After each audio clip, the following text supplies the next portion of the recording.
أعمالنا من يهد الله فلا مضل له ومن يضلل فلا هادي له أشهد أن لا إله إلا الله وأشهد أن محمدا عبده ورسوله يا أيها الذين آمنوا اتقوا الله حق تقاته ولا تموتن إلا وأنتم مسلمون يا أيها الناس اتقوا ربكم الذي خلقكم من نفس واحدة وخلق منها زوجها وبث منهما رجالا كثيرا ونساء واتقوا الله الذي تساءلون به والأرحام إن الله كان عليكم رقيبا يا أيها الذين آمنوا اتقوا الله وقولوا قولا سديدا يصلح لكم أعمالكم ويغفر لكم ذنوبكم ومن يطع الله ورسوله فقد فاز فوزا عظيما فإن أصدق الحديث كتاب الله وخير الحديث حديث النبي محمد صلى الله عليه وسلم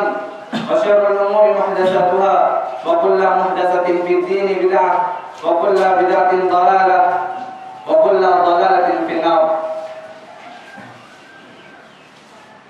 Saudara kaum muslimin, jemaah Jumat yang dirahmati oleh Allah Subhanahu wa taala.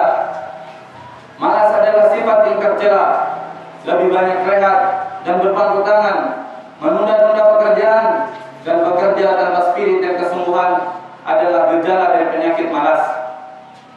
Malas ia hanya bersemangat dalam suatu hal, yaitu sesuatu yang sesuai dengan hawa nafsunya. Tapi sayang, hawa nafsu itu cenderung kepada keburukan. Inna nafsa la'ammaratun bisu'. Atau paling tidak, ia menyenangi hal-hal yang sia-sia dan tidak bermanfaat. Berlawanan dengan nasyad. Nasyad bermakna energik, rajin dalam beraktivitas dengan penuh kesungguhan. Nasyad adalah rajin dalam menunaikan suatu hal yang mengandung atau mengundang kemaslahatan dan kebaikan. Saudara kaum muslimin yang dirahmati oleh Allah Subhanahu wa taala, Ibnu Hajar Al-Asqalani dalam kitab Fathul Bari, beliau menjelaskan bahwa malas adalah meninggalkan suatu yang baik padahal ia mampu untuk melakukannya. Sedangkan Al-Aini, sang penulis kitab Umdatul Qari Syarah Al-Bukhari, beliau menjelaskan bahwa malas adalah lemahnya kemauan karena lebih mengutamakan rehat daripada lelah bekerja. Di mata sahabat Abdullah bin Mas'ud radhiyallahu anhu, tidak ada pemandangan yang lebih menyebalkan daripada orang yang malas. Beliau radhiyallahu anhu berkata, "Inni la'amqutu rajula faridan la fi 'amali dunya wa la akhirah." Tidak ada yang lebih memberatkan pandangan mataku melebihi melihat orang yang tidak bekerja untuk dunianya dan tidak pula untuk akhiratnya. Saudara kaum muslimin, sifat malas menjadi penghalang dari banyak sekali kemaslahatan, baik yang sifatnya duniawi maupun ukhrawi. Masa depan pemalas suram di semua alam yang akan dilaluinya. Betapa banyak kerugian yang akan ditimbulkan karena malas tergantung daripada jenis kemaslahatan yang malas dalam melakukannya. Malas dalam menuntut ilmu akan menyebabkan kebodohan. Malas dalam bekerja akan menghalangi seseorang dari datangnya rezeki. Malas dalam beribadah akan menghalangi seseorang dari pahala dan keutamaannya.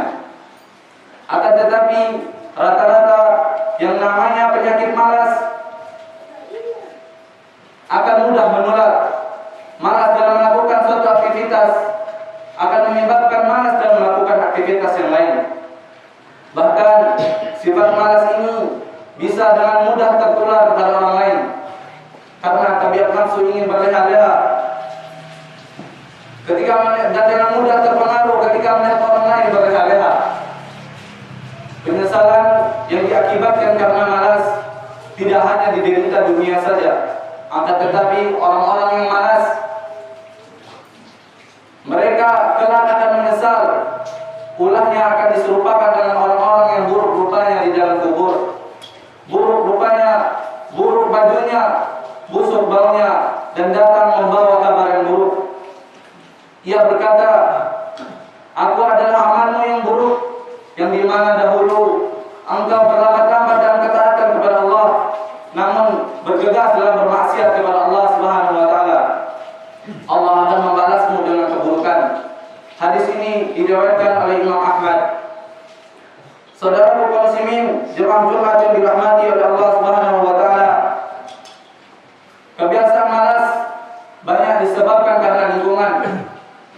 Berteman dengan para pemalas, berada di lingkungan keluarga yang etos kerjanya rendah, atau biasa dimanjakan oleh orang tua. Kurangnya penghayatan akan pentingnya suatu tujuan akan menimbulkan rasa malas tersebut. Begitu pula dengan akibat buruk sifat malas yang tidak diperhitungkan. Jika kita ingin kebiasaan buruk ini hilang dari kehidupan kita, hendaknya kita berpikir akibat yang akan ditimbulkannya pada kemudian hari.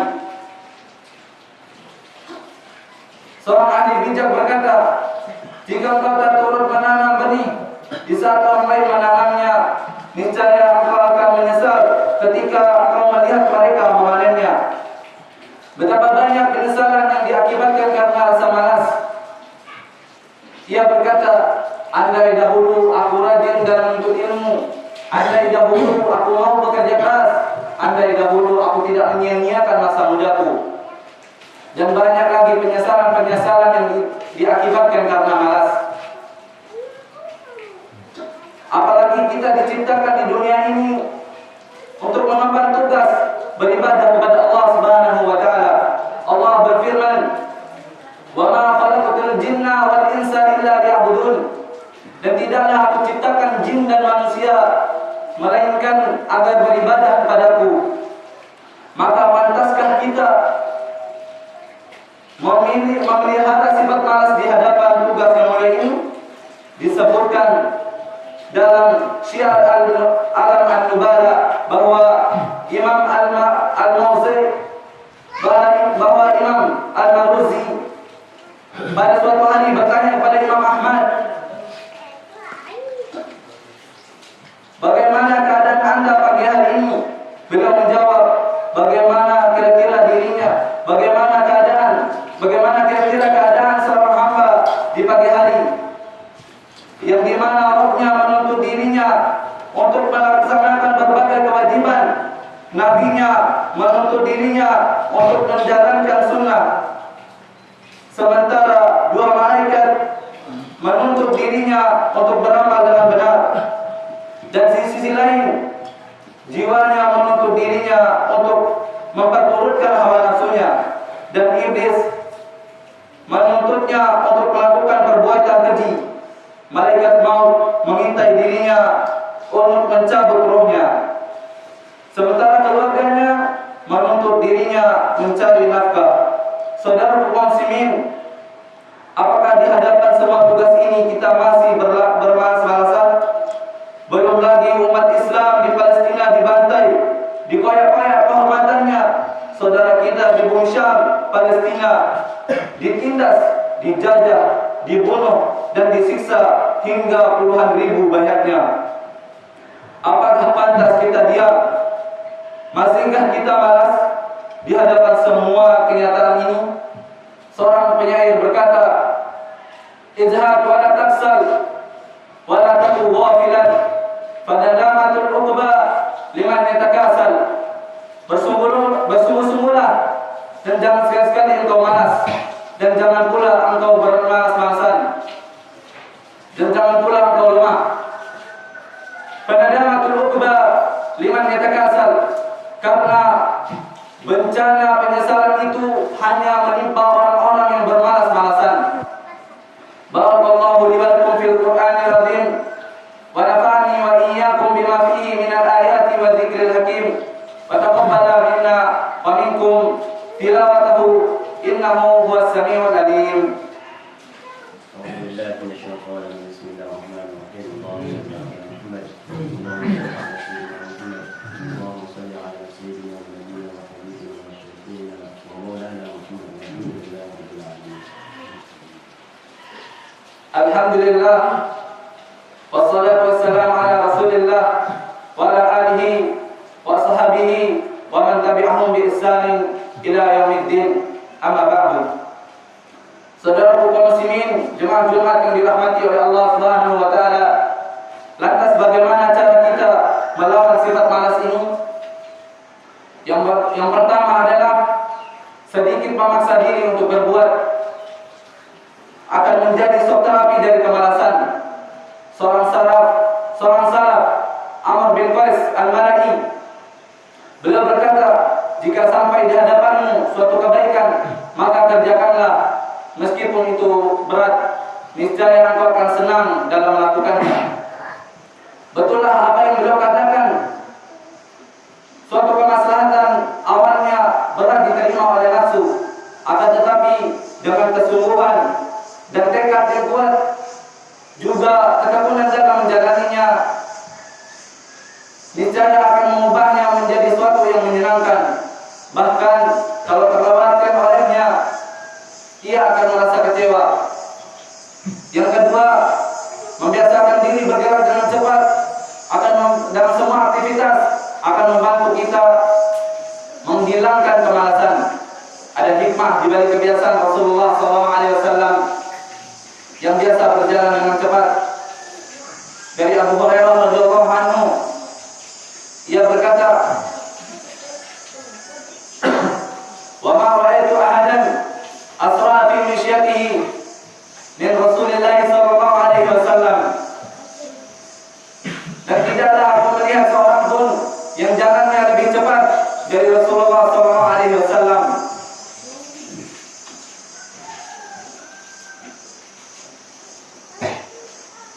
Banyak penelitian yang menyebutkan bahwa membiasakan diri berjalan dengan cepat dapat meningkatkan etos kerja dalam semua aktivitas. Dan ternyata para ulama yang memiliki perolehan ilmu di atas rata-rata juga memiliki kebiasaan berjalan dengan cepat. Al-Hafiz Abu Ismail Al-Ansari menyebutkan bahwa seorang pakar hadis memiliki kebiasaan berjalan dengan cepat. Cepat dalam berjalan, cepat dalam menulis, dan cepat dalam membaca. Yang ketiga, berkaca kepada kesuksesan orang-orang yang bersungguh-sungguh akan dapat memicu untuk bekerja keras. Renungkanlah semangat yang dimiliki oleh Ibnu Ubaid, yang dimana beliau berkata, "Tidaklah aku halalkan diriku menyia-nyiakan sesaat pun dari umurku, meski nantinya lisanku tak dapat lagi berdiskusi, mataku tak mampu lagi untuk membaca. Maka aku akan berdayakan seluruh pikiranku di saat aku berdiam diri dan hanya mampu berbaring di atas ranjang." Begitulah rehatnya jasad lantaran tua atau sakit, tak sedikit pun menimbulkan rasa malas dalam melakukan sesuatu yang bermanfaat. Seperti Abu Yusuf Al-Ansari, Ibrahim bin Al-Jarrah hendak menjenguk beliau ketika beliau sakit. Begitu masuk, Ibrahim menemukan Abu Yusuf sedang pingsan. Begitu beliau sadar, beliau mendapati Ibrahim di sampingnya. Beliau bertanya, "Wahai Ibrahim, maukah engkau berdiskusi denganku tentang suatu masalah?" Ibrahim menjawab, "Apakah dalam keadaan seperti ini?" Abu Yusuf menjawab, "Tidak mengapa, kita akan belajar. Mudah-mudahan kita sukses karenanya." Kemudian mereka pun berdiskusi mengenai pelaksanaan haji. Sejurus kemudian Ibrahim minta undur diri. Akan tetapi belum lagi Ibrahim sampai kepada pintu keluar, Abu Yusuf sudah mengembuskan nafas terakhirnya.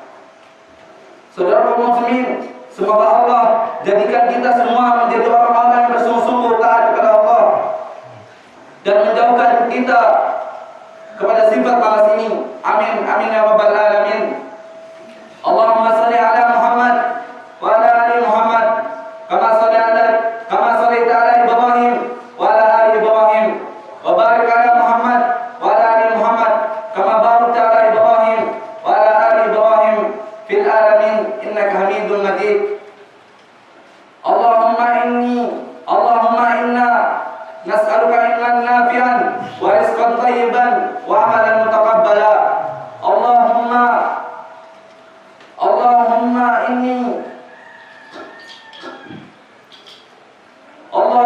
إني نسألك علما نافعا ورزقا طيبا وعملا متقبلا.